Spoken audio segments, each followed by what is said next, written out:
The first time that I felt like I can make a difference was after I studied abroad. Taking 10 credits in 3 weeks was insane, but I did it. Regardless of the amount of work I'd have to do, I knew I was going to document my travels no matter what. I left, my mind a blank canvas. I arrived, explored, and then I returned with an elaborate portrait of my experience. I took video of everything and molded it into what made Russia special to me.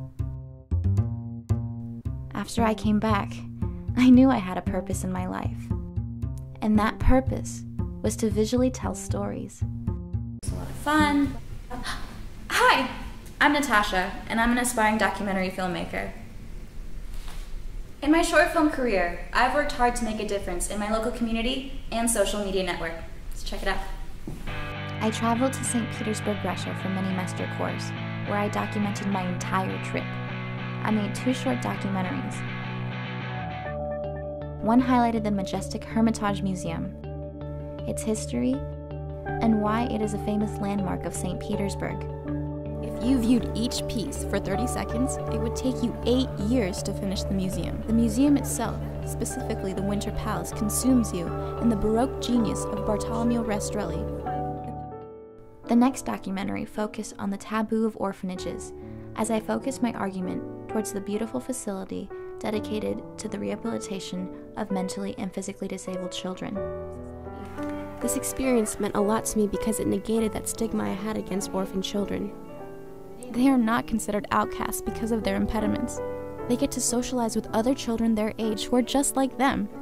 In fact, they are extremely extroverted and proud of their work. These projects ended up being recognized in the local newspaper.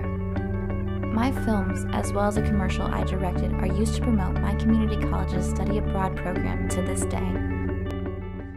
Since that time, I documented a piece on Brazilian culture called capoeira here at my university.